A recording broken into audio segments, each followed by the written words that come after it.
from the Eclectic Gamer to present Eclectic Gaming July. Woo! Basically all the stuff we did in July. Talk about what we played, what was cool, what was slightly less cool but still really cool. Okay, That if one? you say so. I do. So first we'll talk about board games. Sounds good. And let's start with some older board games, old to us, that we've been playing a lot of recently. So first off, we have Hanabi.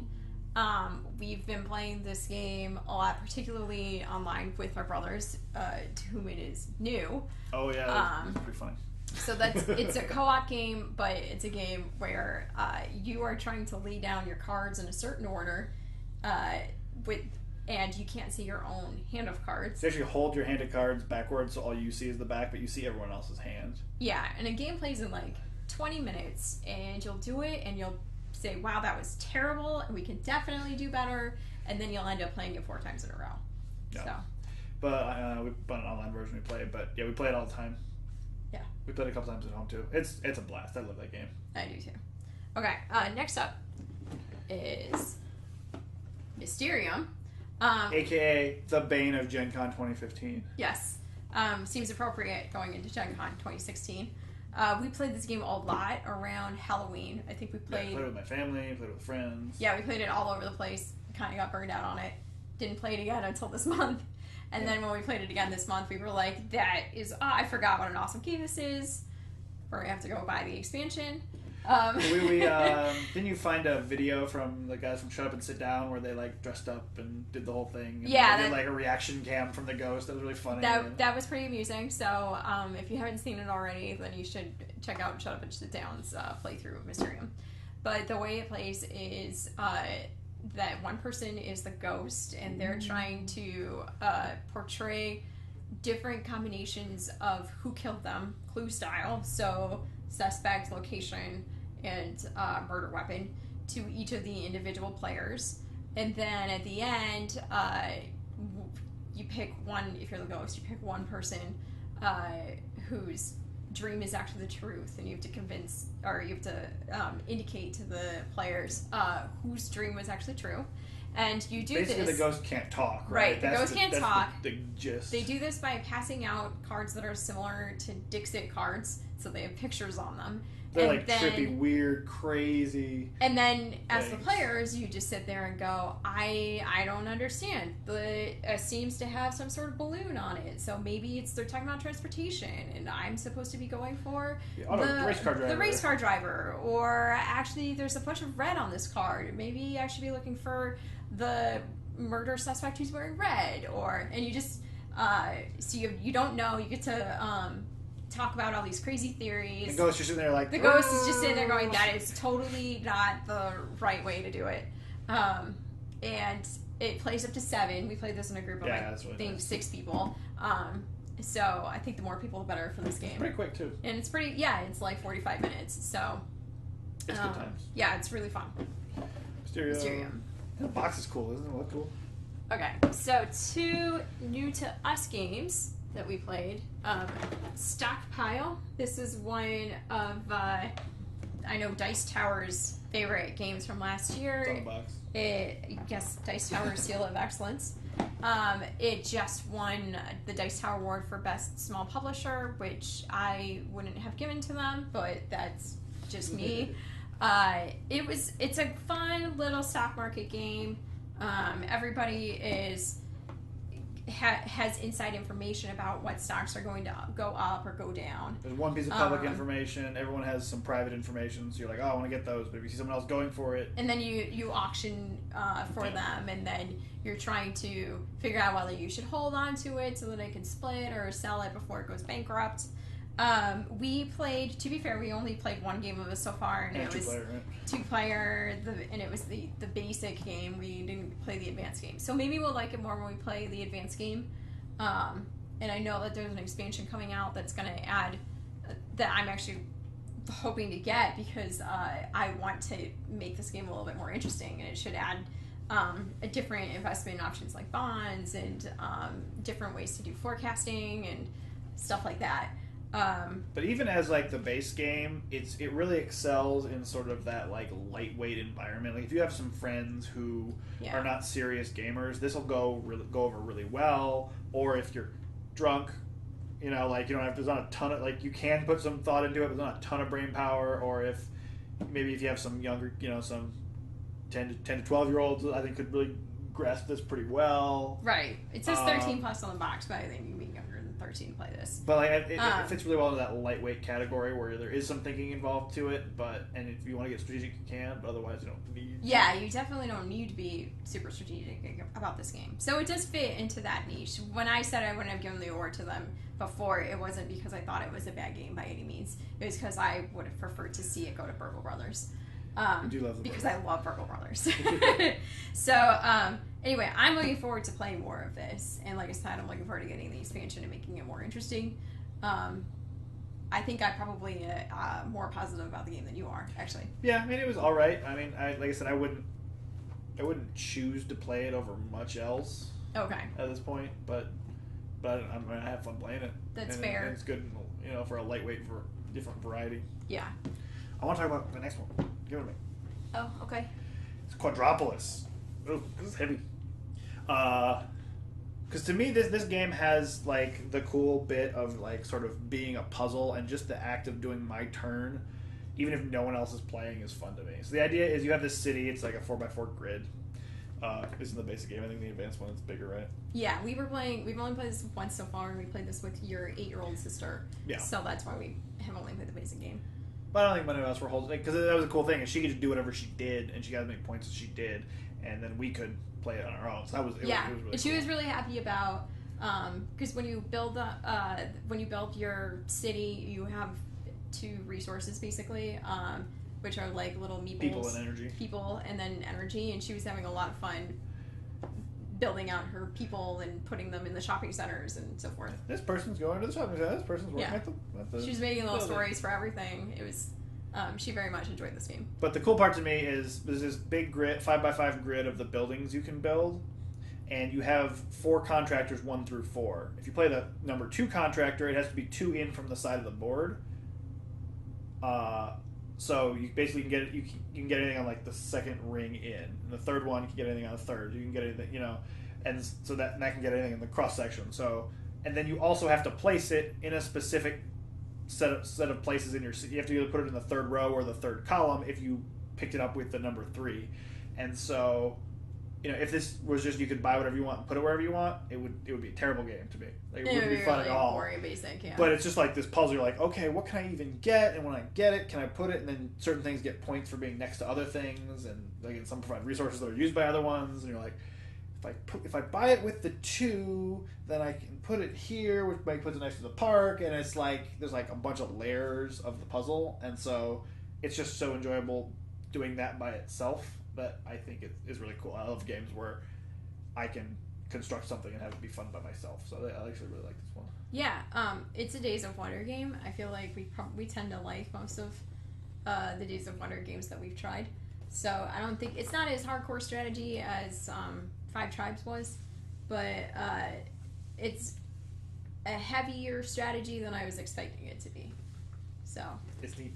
And you can play it at like on whatever level you want to. Like if you play it as like, oh, I'm just going to buy whatever and put it wherever. Like it doesn't fail. You just won't get as many points, and that's you can play it as hard as you want. Right. Okay. Cool. So last batch of games. It's a special batch.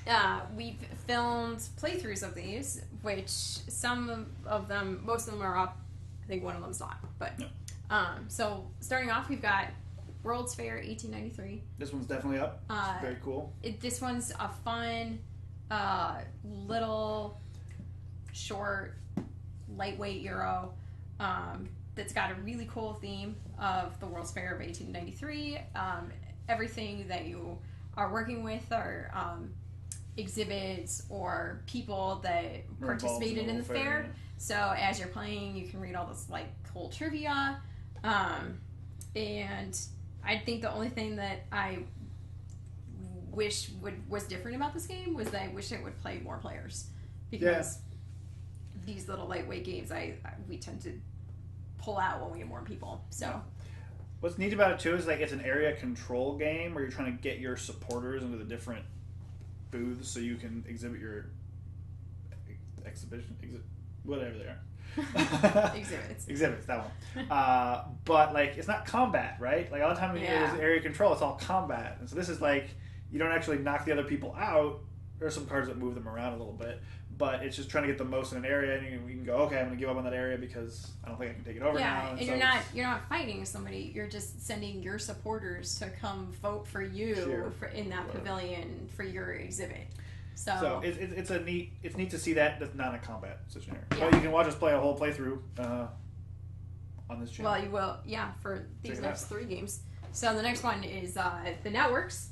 So this is a light to midweight Euro game. It's really silly. It's about building your own TV network, and you start off with really terrible TV shows, and then you try now we're screaming. Yes, and then you try to. I don't even think that's the start of one. Right. But then you try to develop them into better TV shows with stars and yes, exactly, and securing advertisements for them and so forth. I really like the theme of this game. I thought that the mechanics were interesting, but it didn't come across as super engaging is not the right word, but it's not going to be the best Euro that I've ever played. Not super deep. Yeah, so I'll say that. So the only reason I even remotely enjoy Munchkin is looking at all the funny cards, right? Like the gameplay, I just can't stand it. But I can still have a lot of fun playing Munchkin just because of all the silly cards. Like it does a ton for a game. Right. And all the shows and actors on this are hilarious. Like there's like made up shows that are just jokes about different things. Yeah, but there's an actual game behind this. Like the game is is actually pretty fun. It's relatively simple, not a huge deep strategy game, but then the cards are hilarious. So it's a good vessel for those, I think. Yeah. And I'm hoping to get in more plays of this, particularly ones that I will be less frustrated about. Yeah. I got a little frustrated in our video, as you will see if you watch it through. You would like to see Stephanie get frustrated. And the last one is Roll for the Galaxy. Roll for the Galaxy. Adam apparently really loves this game. I do. Since he is hugging it. Look how pretty the box is. It's really nice. But Race for the Galaxy was one of the first couple of games we got when we started getting into designer board games, whatever you want to call it. And it's a really good game. Its symbology is confusing the first couple times you play it. So it was maybe a step farther up than we should have gone. Like maybe it was a better stepping stone. But it's a really neat game. And so when this came out, we were interested in it, but we weren't sure if it was going to be worth getting. Yeah, we thought that since we already had Race for the Galaxy, we probably didn't need to get this. And then we finally were convinced otherwise by some reviews, and we got it, and it was super fun. You get to play Race for the Galaxy and also chuck a lot of dice. Yeah. I'd say it's a little less strategic than Race for the Galaxy is. So the thing I think I actually like, one thing I really like about it is that, so in Race for the Galaxy, if you haven't played, you have a bunch of cards in your hand, up to 10. And those cards are both the cards that you play that give you abilities and victory points, but they also are the cards you discard to play other cards. So if I want to play this card that costs 6, I have to discard 6 other cards. 80. So I have to discard 6 other cards. So then I'm constantly having to make choices. I'm like, oh, do I want to keep this for later so I can play it, or do I want to discard it to be able to play this card? And so you're having to make tough choices about that constantly, and especially unless you've played it a ton, then those choices are really difficult to make. And like you just sit there with analysis paralysis for an extended period. And this, the resources is just like a token or like a chart a meter you put on your board, and so it removes that difficult choice from the game. Mm-hmm. So I think it makes it a lot quicker and snappier, and obviously rolling dice is fun. So I think between those two things, it really has its own niche. Yeah, worth keeping. There are definitely times that I would prefer to play Race for the Galaxy, but there's going to be a lot of times, particularly with newer players, that I'd rather play this game. Race travels better. Race will travel better, but this one will be better for people who've never played before. So. And the box is pretty. Look at it. All right. Cat attacking it back. Pay no attention. All right, cool. That's board games, right? Yeah. We played some other stuff that we've already talked about. We talked about last time. We didn't want to duplicate too much. Exactly. So next up is video games. I still haven't finished playing Untitled Chapters yet, so you're going to have to wait on my comments for that one. All right, but we did together, we played Game of Thrones, the video game. a Telltale video game? So what did you think, Adam? Well, I'll say we love Telltale games. Like, in general, we love story in games quite a bit. And Telltale games tend to be like almost all story, especially the more recent ones. Like, there'll be some puzzles you have to solve. But the more recent ones where they're trying to tell a story, it's like, yeah, you have to mash Q a bunch, but like it's not actually that much of a game. Right. Like for a cutscene. But it's really cool because the game is in the choices that you make and the decisions. And so this takes place concurrently with one of the seasons of the show. I don't think this most recent season. I think it's the one before, so season 5. Yeah.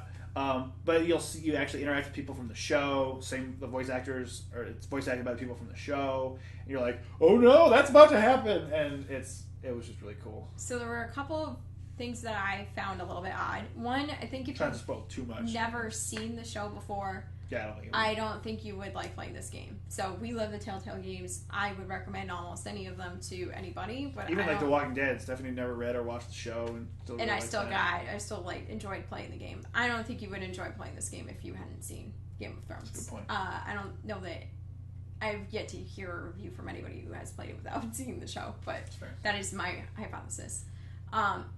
The second thing that I want to say about this game is that because it takes place during the 5th season of Game of Thrones, it can be a little bit jarring if you've already seen past that. There are multiple times where we just kept being like, oh, this person's in this location now? Wait, this person's still alive? It was a little confusing. Yeah. So, I'm not saying... we still enjoyed it. I wouldn't say that if you've seen the most recent season of Game of Thrones to not play this video game, but it probably will be to your advantage if you kind of brush up on what happened in season 5 and what had not yet happened when you play the game. So there were a couple of instances where I felt like we were shooting ourselves in the foot, although I'm sure we weren't, because we didn't remember that such and such thing had not yet happened or had already happened. Yeah, but it was fun. It was a really good story.